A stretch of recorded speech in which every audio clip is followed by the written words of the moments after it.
Selamat datang kembali di channel Ruang Sunyi. Pada kesempatan kali ini, kami menghadirkan sebuah drama kehidupan yang penuh haru, perjuangan, dan keteguhan hati. Kisah tentang seorang wanita yang kerap dipaksa mengalah demi keluarganya. Harus mengorbankan masa depannya dalam sebuah pernikahan tanpa cinta. Hingga akhirnya ia membuktikan bahwa ketulusan hati tidak akan pernah bisa ditumbangkan oleh fitnah dan ketidakadilan. Mari kita simak bersama kisah selengkapnya. Selamat mendengarkan. Hari ini seharusnya menjadi hari paling bersejarah untuk keluargaku. Namun, beberapa jam sebelum acara lamaran dan penandatanganan kerjasama besar itu dimulai, rumah tempat tinggal kami mendadak kacau. Langkah kaki terburu-buru terdengar menuruni tangga. Ibu datang dengan wajah pucat dan mata sembab. Tangannya gemetar hebat saat memegang kedua pundakku. "Arum, kakakmu pergi," bisik ibu dengan suara bergetar. Aku terperanjat, menghentikan jemariku yang sedang merapikan kebaya. "Pergi gimana, Bu? Mbak Gita kemana? Acara Pak Tegar dan keluarganya kan sebentar lagi dimulai." "Dia kabur, Arum. Dia bawa semua tabungan ibu dan pergi sama laki-laki lain." Ibu langsung terisak keras, menggenggam tanganku makin erat. "Arum, ibu mohon, tolong gantikan kakakmu. Kalau acara hari ini batal, keluarga Pak Tegar bakal hancur, dan keluarga kita bakal dituntut atas utang-utang kakakmu." "Tapi Bu, ini pernikahan, bukan mainan," jawabku dengan suara tertahan. "Pak Tegar itu calon suami Mbak Gita. Aku bahkan gak pernah ngobrol sama dia. Ibu mohon, Arum. Kasihan ibu, nak. Ibu bisa serangan jantung kalau sampai ditangkap polisi karena utang Gita." Belum sempat aku menjawab, suara deru mobil mewah terdengar berhenti di halaman. Ibu langsung mengusap air matanya dengan panik. Pintu depan terbuka, menampakkan sosok Tegar yang melangkah masuk bersama kakeknya, Eyang Haryo. Jas hitam yang dikenakan Tegar tampak sangat rapi, tetapi tatapan matanya begitu dingin dan menusuk. Tegar berdiri di tengah ruangan. Matanya menyapu suasana rumah yang tegang sebelum akhirnya tertuju pada surat perpisahan dari Mbak Gita yang tergeletak di atas meja. "Mana Gita?" tanya Tegar singkat. Suaranya datar, tanpa nada. Ibu mendekat sambil menunduk dan gemetar. "Pak Tegar, Tante minta maaf yang sebesar-besarnya. Gita pergi." Tegar mengambil surat itu, membacanya beberapa detik, lalu terkah-dengis. "Pergi? Di hari penting seperti ini?" Seorang staf pengacara yang berdiri di belakang. Tegar ikut bersuara dengan nada terdesak. "Pak Tegar, media dan para pemegang saham sudah berkumpul di venue. Kalau kerjasama dan pertunangan ini batal, saham perusahaan kita bisa anjlok besok pagi." Ruangan menjadi sunyi mencengkam. Ibu tiba-tiba menarik tanganku hingga aku berdiri tepat di hadapan Tegar. "Pak Tegar, tolong nikahi Arum. Arum adiknya Gita. Dia anak yang baik. Dia mau menggantikan Gita," ucap ibu tanpa ragu. Aku menoleh kaget ke arah ibu. "Bu." Tegar menatapku dari ujung kepala sampai ujung kaki. Tatapannya seolah menilai sebuah barang. Langkahnya maju satu tapak, mendekat ke arahku. "Kamu mau?" tanya Tegar dingin. "Menikah dengan pria yang sejujurnya tidak pernah mengharapkan kamu di sini?" Aku menelan ludah. Lidahku terasa kufur untuk menjawab. Namun, saat melirik ibu yang terus memegangi dadanya sambil menangis sesenggukan, aku mengepalkan tangan di samping gaun. "Kalau ini satu-satunya cara supaya keluarga saya aman dari ancaman hukuman, saya siap," jawabku pelan namun tegas. Tegar menatap mataku dalam-dalam selama beberapa detik. Mencari kebohongan di sana, tetapi ia tak menemukannya. Ia menghela napas pendek, lalu berbalik menatap pengacaranya. "Ubah nama pengantin wanitanya di dokumen. Kita lanjut sekarang." Beberapa jam kemudian, acara simbolis itu selesai. Tidak ada pesta meriah, hanya prosesi resmi di hadapan keluarga inti dan saksi. Malamnya, aku sudah berada di sebuah kamar besar bertema modern minimalis di rumah mewah milik Tegar. Semuanya terasa begitu asing dan menekan. Pintu kamar terbuka. Tegar masuk sambil melepas jam tangan dan melonggarkan dasinya. Ia tidak menatapku sama sekali saat berjalan menuju lemari. "Mas Tegar," panggilku ragu. Tegar menghentikan langkahnya, lalu menoleh pelan. Tatapannya masih sedingin es. "Jangan panggil saya dengan sebutan seperti itu," potong Tegar tegas. Dengar baik-baik, Arum. Saya menyetujui penandatanganan dan pernikahan. Ini hanya demi menjaga harga diri perusahaan dan kesehatan Eyang. Haryo, jangan pernah berharap lebih dari pernikahan formalitas ini. Aku menunduk, mencoba menahan rasa sesak yang menghantam dadaku. Saya paham posisi saya di sini. Bagus kalau kamu paham. Lanjut. Tegar sambil mengambil bantal dan selimut ekstra dari lemari. Kamu bisa tidur di ranjang. Saya tidur di sofa. Mulai besok, bersikaplah seperti istri yang sopan di depan Eyang. Di luar itu, kita punya kehidupan masing-masing. Tegar berjalan menuju sofa panjang di ujung ruangan, mematikan lampu utama, dan membiarkan kamar itu tenggelam dalam kegelapan yang sunyi. Di atas ranjang yang asing itu, aku menatap langit-langit kamar dengan mata yang mulai basah, menyadari bahwa kehidupan baruku sebagai tameng keluarga baru saja dimulai. Pintu kamar mandi terbuka pelan. Udara dingin langsung menyergap. Saat aku melangkah keluar sambil mengeringkan rambut menggunakan handuk kecil. Tegar sudah duduk di tepi ranjang. Ia mengenakan kemeja santai. Tangannya lincah mengetik sesuatu di layar komputer tabletnya. Saat mendengar langkah kakiku, pandangannya terangkat sebentar. Dingin, lalu kembali fokus ke layar.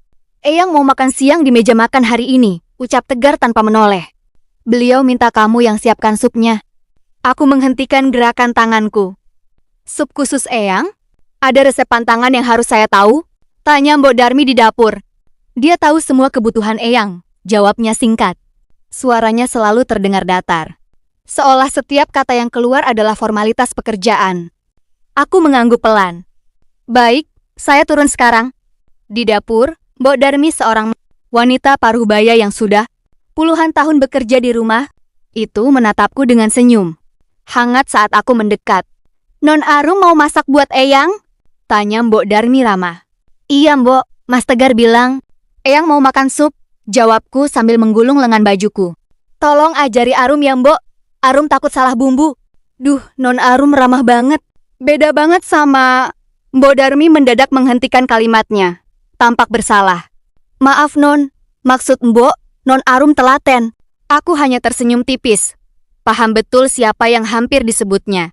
Enggak apa-apa Mbok, yuk kita mulai. 1 jam kemudian, aroma sup ayam herbal yang hangat memenuhi ruang makan. Eyang Haryo duduk di kursi utamanya dengan kursi roda. Wajahnya yang berkerut tampak berseri-seri saat melihatku meletakkan mangkuk sup di depannya. Wah, ini buatan cucu mantu Eyang ya? Tanya Eyang Haryo dengan suara serak namun penuh kasih. Iya Eyang, dicoba dulu. Semoga rasanya pas di lidah Eyang. Ucapku sambil duduk di samping beliau. Siap membantu jika diperlukan. Tegar turun dari lantai atas dan mengambil posisi duduk di seberang kami. Ia memperhatikan cara aku menyuapi Eyang Haryo dengan sabar. Menyapu sedikit kuah yang menetes di dagu Eyang tanpa rasa canggung atau jijik. Eyang Haryo mengunyah pelan, lalu tersenyum lebar. Enak sekali Arum, lebih enak dari buatan koki restoran. Tegar, kamu beruntung dapat istri sebaik Arum. Tegar yang sedang memotong daging di piringnya mendadak terhenti. Ia melirikku sekilas lalu berdeham pelan. Eyang makan yang banyak saja, jangan banyak bicara dulu. Kamu itu dari dulu kaku sekali. Kekeh Eyang Haryo. Lalu memegang tanganku lembut. Arum, terima kasih ya nak. Sejak kamu ada di rumah ini, rasanya rumah ini ada kehangatannya. Sama-sama Eyang, Arum senang bisa merawat Eyang, jawabku tulus. Namun, kehangatan itu tak bertahan lama. Sore harinya, langit mendadak gelap. Angin kencang bertiup, dihantam hujan deras yang membentur kaca jendela dengan keras. Kilat menyambar berulang kali, disusul suara petir yang menggelegar. Aku yang sedang merapikan buku di perpustakaan rumah, kaget saat melihat Mbok Darmi berlari panik ke arah ruang tengah. Aduh, bagaimana ini? Mas Tegar belum pulang, padahal obat Eyang habis. Seru Mbok Darmi cemas. Aku buru-buru keluar dari perpustakaan. Obat yang mana, Mbok? Obat jantung Eyang, Non. Biasanya diambil di klinik langganan di ujung jalan. Tadi siang Mbok lupa minta sopir ambil, dan sekarang sopir sedang mengantar berkas ke kantor Mas Tegar. Biar Arum yang ambil, Mbok. Kliniknya jauh. Jangan, Non. Hujannya deras sekali. Anginnya kencang. Nanti Non Arum sakit. Eyang lebih penting, Bo. Mana resepnya? Tegasku. Tanpa membuang waktu, aku mengambil payung besar dan merapatkan mantel tipisku. Hujan di luar benar-benar mengamuk. Baru beberapa langkah keluar dari gerbang, angin kencang langsung membalikan payungku hingga patah. Air hujan menyapu wajah dan pakaianku dalam hitungan detik. Dingin menusuk hingga ke tulang. Tetapi aku terus berlari, menembus derasnya air menuju klinik yang berjarak sekitar 500 meter dari rumah. Setelah mendapatkan obatnya, aku mendekap kantong plastik itu erat-erat di dalam dadaku, berusaha melindunginya agar tidak basah oleh hujan. Langkahku semakin berat saat kembali berjalan menanjak menuju rumah. Kepala rasanya pening dan pandanganku mulai sedikit kabur karena dingin yang membeku. Tepat saat aku sampai di depan gerbang yang terbuka, sebuah mobil hitam berhenti mendadak di sampingku. Pintu mobil terbuka keras, dan Tegar keluar menembus hujan tanpa payung. "Arum, kamu gila?" teriak Tegar, suaranya berusaha mengalahkan gemuruh hujan dan petir. Ia memegang kedua pundakku dengan kasar.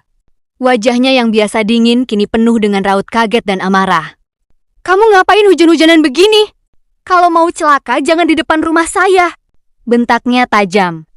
Tubuhku gemetar hebat, bibirku membiru. Aku mendongak, menatap matanya yang memancarkan emosi meluap-luap. Dengan tantangan yang menggigil, aku menyerahkan kantong plastik yang kuingkap dari balik mantelku. "Ini obat jantung Eyang," ucapku dengan suara bergetar pelan. "Obatnya? Nggak basah, Mas. Eyang harus minum obatnya tepat waktu." Tegar membeku. Tangannya yang memegang pundakku melonggar. Matanya tertuju pada kantong obat yang kering di dalam dekapanku.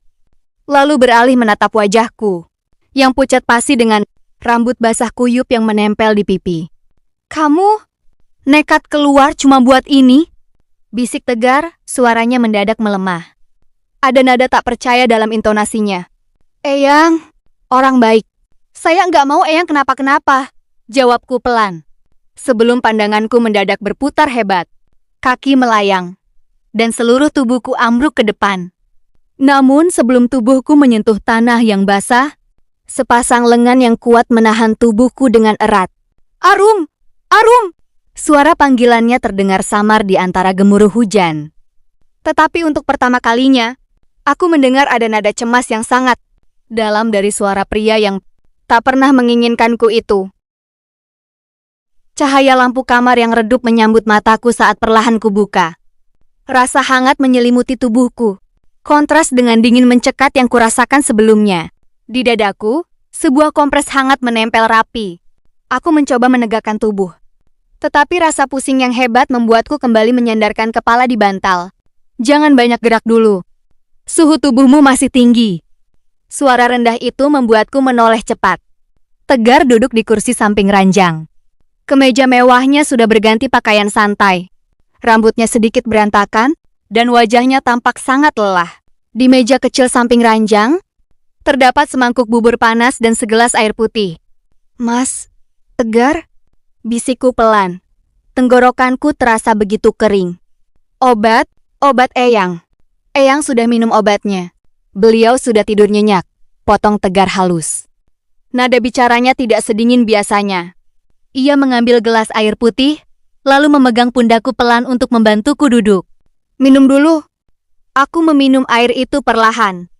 Di bawah tatapannya yang tak lepas, memperhatikan tiap gerak-gerikku. "Maaf, saya malah bikin repot," ucapku menunduk setelah mengembalikan gelas. Tegar helai napas panjang, bersandar pada kursi. "Kamu tahu?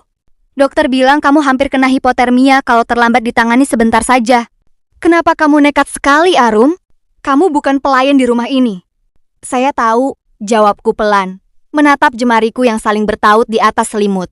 "Tapi Eyang satu-satunya orang di rumah ini yang menyambut saya dengan senyum tulus. Saya cuma enggak mau melihat beliau kesakitan." Tegar terdiam cukup lama.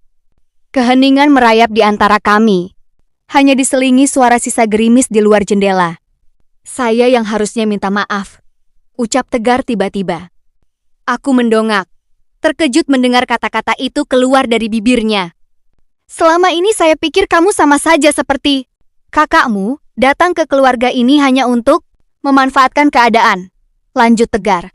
Matanya menatap tepat ke mataku dengan kejujuran yang belum pernah kulihat sebelumnya. Tapi malam ini saya sadar, saya salah menilai kamu. Sebelum aku sempat membalas, pintu kamar terketuk pelan. Mbok Darmi melangkah masuk dengan raut wajah serba salah. Maaf mengganggu Mas Tegar, Non Arum. Mbok Darmi ragu-ragu. Di bawah ada Ibu Rahmi dan Non Gita. Jantungku rasanya berhenti berdetak seketika. Namaku dan Mbak Gita tersebut dalam satu kalimat yang sama. Tegar langsung berdiri. Ekspresi hangat di wajahnya seketika luntur, berganti menjadi raut dingin dan tegang. Mau apa mereka kesini malam-malam begini?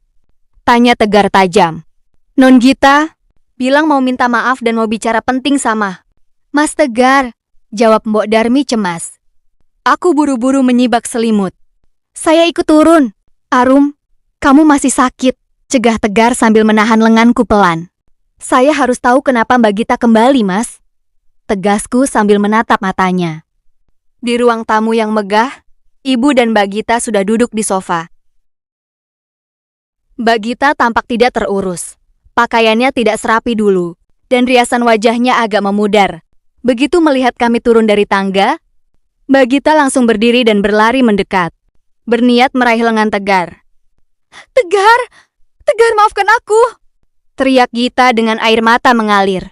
Aku tahu aku salah. Aku dijebak sama laki-laki itu. Dia cuma mau bawa lari uangku. Aku menyesal, Tegar. Tegar langsung melangkah mundur, menghindari sentuhan Gita dengan raut jijik. Jangan sentuh saya. Ibu Rahmi ikut berdiri, mendekati aku dengan wajah penuh rasa bersalah yang dibuat-buat. Arum, anakku, untung kamu ada di sini. Gita sudah sadar, Nak. Dia mau memperbaiki semuanya. Aku menatap ibu dengan tatapan tak percaya. Memperbaiki apa, Bu? Mbak Gita pergi meninggalkan utang dan bikin keluarga kita hampir hancur. Ibu tahu, Arum. Tapi Mbak Gita itu calon istri Tegar yang sebenarnya, ucap ibu tanpa dosa. Menggenggam tanganku erat. Kamu kan adik yang baik, Nak. Kamu sudah bantu menjaga posisi ini sebentar. Sekarang Gita sudah pulang. Kamu mau kan ngalah demi kebahagiaan mbakmu? Serasa ada hantaman keras yang meremukkan dadaku. Air mata yang kutahan sejak tadi akhirnya menetes. Ngalah lagi, Bu. Selalu Arum yang harus ngalah. Gita menatapku dengan tatapan sinis yang tersembunyi di balik tangisnya. Arum, kamu kan dari dulu selalu mengerti keadaan keluarga. Lagi pula, kamu baru beberapa hari di sini. Kamu belum ada apa-apanya buat Tegar. Gita lalu berpaling pada Tegar, memohon-mohon. Tegar, tolong. Kita mulai dari awal ya. Aku janji bakal jadi istri yang baik buat kamu. Batalkan pernikahan kamu sama Arum. Dia cuma pengganti. Tegar mengepalkan tangannya di samping tubuh. Suasana ruang tamu mendadak mencekam. Ia melangkah maju, berdiri tepat di depanku, menghalangi pandangan Gita dan ibu dariku. Cukup. Suara Tegar terdengar rendah, namun begitu penuh penekanan hingga membuat Gita bungkam seketika. Tegar, panggil Gita lirih. Gita, kamu yang memutuskan pergi dan mempermalukan keluarga saya di hari H, kata Tegar. Matanya memancarkan amarah yang membara. Dan Ibu Rahmi, Anda pikir Arum ini barang yang bisa digonta-ganti sesuai kemauan Anda? Ibu Rahmi tergagap. Bukan begitu, Pak Tegar. Dengar baik-baik, tegas Tegar sambil memutar tubuhnya. Lalu secara perlahan meraih tanganku dan menggenggamnya erat di depan mereka berdua. Arum bukan lagi pengganti siapapun. Dia adalah istri sah saya secara hukum dan agama. Dan sampai kapanpun, posisi itu tidak akan pernah kembali pada kamu, Gita. Pernyataan tegas-tegas Tegar malam itu menyisakan hening yang menusuk di ruang tamu. Gita menatap genggaman tangan Tegar pada jemariku dengan rahang mengeras. Sementara Ibu Rahmi hanya bisa terpaku. Tak menyangka pria yang biasanya dingin, itu akan membela anak bungsu, yang selalu disuruhnya mengalah. Kamu bakal nyesel, Tegar. Dia cuma bertahan karena harta kamu. Teriak Gita histeris sebelum akhirnya dipaksa keluar oleh petugas keamanan rumah bersama ibu. Malam itu, setelah kekacauan mereda, Tegar mengantarku kembali ke kamar. Genggaman tangannya baru terlepas saat kami berada di dalam ruangan yang sunyi. Terima kasih sudah membela saya di depan ibu dan Mbak Gita, bisikku pelan, menunduk menutup rasa canggung yang mendadak muncul. Tegar menatapku datar. Tetapi tatapannya tak lagi memiliki ketajaman seperti pertama kali kami bertemu. Saya cuma menyampaikan fakta. Tidurlah. Tubuhmu masih demam. Beberapa minggu berlalu, kehidupan di rumah besar itu perlahan berubah. Tegar mulai sering pulang lebih awal untuk makan malam bersama Eyang dan aku. Meski komunikasi kami masih terikat rasa canggung, perhatian-perhatian kecil mulai hadir tanpa disadari, seperti cangkir, kopi favoritnya yang kini selalu kusiapkan, atau mantel hangat yang sengaja ditaruhnya di mobil setiap kali membawaku pergi keluar. Namun, ketenangan itu hanyalah ketenangan sebelum badai. Pagi itu, saat aku sedang membantu Mbok Darmi di dapur, rasa mual yang hebat mendadak menyerang dinding perutku. Pandanganku berkunang-kunang, dan aroma masakan yang biasanya ku kenal tiba-tiba membuat dadaku sesak. "Non Arum!" Wajahnya pucat sekali. Seru Mbok Darmi panik saat melihatku berpegangan erat pada tepi meja dapur. Siang harinya, Mbok Darmi menemaniku memeriksa kondisi ke klinik terdekat secara diam-diam. Di dalam ruangan dokter yang tenang, selembar kertas hasil pemeriksaan diserahkan ke tanganku. "Selamat Puan Arum. Usia kandungannya sudah memasuki minggu keempat. Kondisi janinnya sehat, tapi Anda tidak boleh terlalu lelah," ucap dokter wanita itu dengan senyum ramah. Tanganku bergetar memegang kertas USG berukuran kecil itu.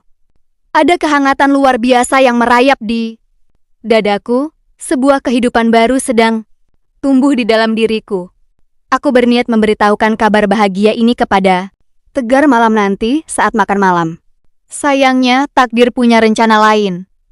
Sore hari saat aku baru kembali ke rumah, suasana ruang tengah sudah terasa begitu tegang. Tegar berdiri di dekat meja kaca dengan wajah yang memerah padam karena emosi. Di atas meja, berserakan beberapa lembar foto dan cetakan percakapan pesan singkat. Eyang Haryo duduk di kursi rodanya dengan ekspresi prihatin.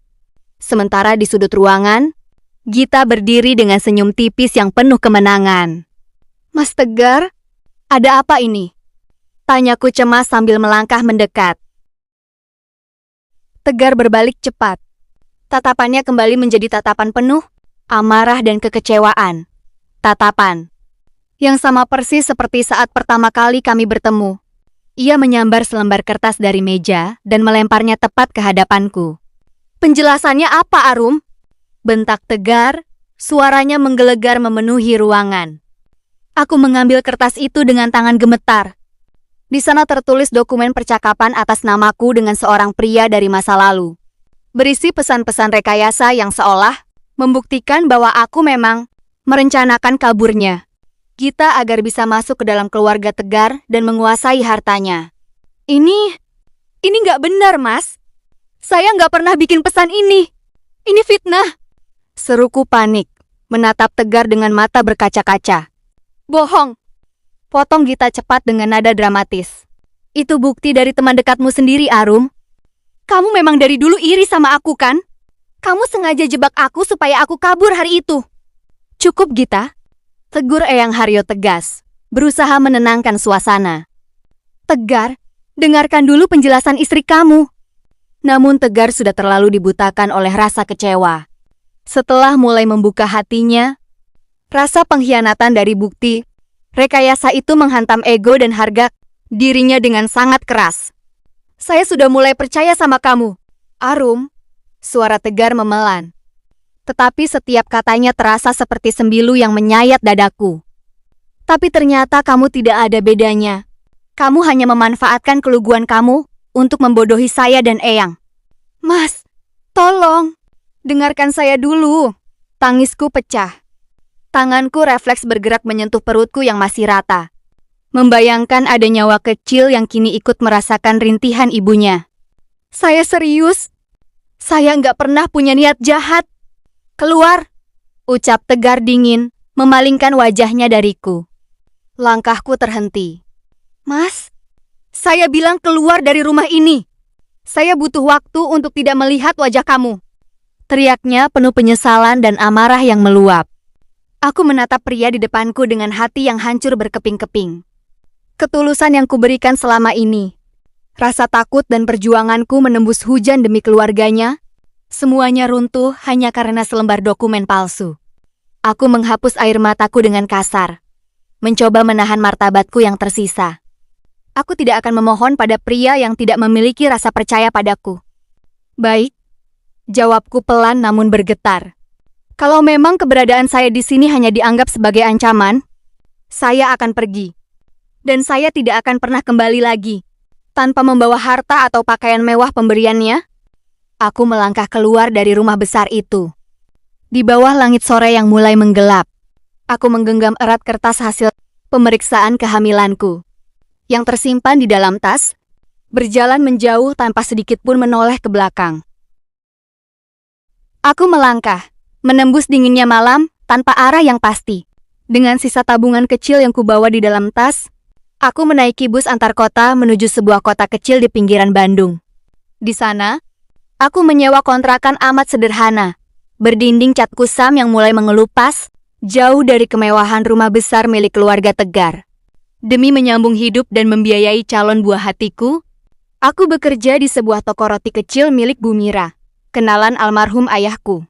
Pagi hingga sore, tanganku sibuk menakar tepung dan menata adonan roti. Rasa lelah dan mual di awal kehamilan seringkali datang menyiksa. Tetapi setiap kali aku mengusap perutku yang mulai membuncit pelan, rasa hangat menyelimuti dadaku. Aku bertekad untuk berdiri di atas kakiku sendiri. Sementara itu, di rumah besar keluarga Tegar, suasana justru semakin mencekam. Seminggu setelah kepergianku, Eyang Haryo yang curiga akhirnya menyuruh tim hukum independennya untuk menyelidiki bukti percakapan yang dibawa oleh Gita. Hanya butuh beberapa hari hingga kebenaran terungkap. Bukti percakapan itu hanyalah rekayasa digital yang dibeli Gita dari seorang peretas. Eyang Haryo melempar hasil penyelidikan itu ke atas meja kerja Tegar. "Lihat ini, Tegar," bentak Eyang Haryo dengan suara bergetar marah. "Kamu mengusir wanita tulus yang merawat, Eyang dan menjaga rumah ini demi fitnah murah dari wanita yang pernah mempermalukanmu." Tegar membeku di kursi kerjanya. Wajahnya pucat pasi saat membaca lembar demi lembar laporan penyelidikan itu. Penyesalan yang luar biasa menghantam dadanya, bagai hantaman badai. Ia mencoba menghubungi ponselku, tetapi nomor itu sudah mati. Ia mendatangi rumah Ibu Rahmi. Tetapi ibuku pun tak tahu kemana aku pergi karena Gita yang ketakutan akhirnya mengaku telah mengusirku secara tidak langsung. Berbulan-bulan Tegar menyebar orang untuk mencariku di setiap sudut kota. Hingga akhirnya penelusurannya membuah hasil di kota kecil ini. Suatu sore, hujan deras kembali mengguyur bumi. Aku sedang menggeser beberapa karung tepung ringan di bagian belakang toko roti ketika Bu Mira memanggilku. "Arum, jangan angkat yang berat-berat, biar dibantu." Belum sempat Bu Mira menyelesaikan kalimatnya, sebuah tangan kekar bergerak cepat menyambar karung tepung dari genggamanku. Aku terperanjat dan langsung mendongak. Napasku seketika tertahan. Tegar berdiri di hadapanku. Sosoknya tampak jauh lebih kurus dibanding terakhir kali aku melihatnya. Kemejanya basah kuyup oleh air hujan. Rambutnya sedikit berantakan, dan matanya dipenuhi oleh rasa bersalah serta keletihan yang amat sangat. "Mas, Tegar?" bisikku lirih, melangkah mundur satu tapak secara refleks. "Arum," suara Tegar bergetar. Ia meletakkan karung tepung itu ke lantai, lalu melangkah mendekat dengan mata berkaca-kaca. Aku akhirnya menemukan kamu. Mau apa Mas kesini?" tanyaku dingin, berusaha menetralisir gemuruh di dadaku. Saat itulah, sebuah map kertas kecil berisi riwayat kontrol kehamilanku dari klinik lokal tersenggol dari atas meja dan jatuh ke lantai. Kertas-kertas di dalamnya berserakan. Tegar refleks berjongkok untuk mengambilnya. Namun, gerakannya terhenti sepenuhnya saat matanya membaca foto cetakan USG beserta tulisan di atas kertas medis itu. Usia kehamilan 16 minggu. Tegar membeku di posisi berjongkoknya. Jemarinya yang memegang kertas itu bergetar hebat. Matanya bergerak perlahan naik.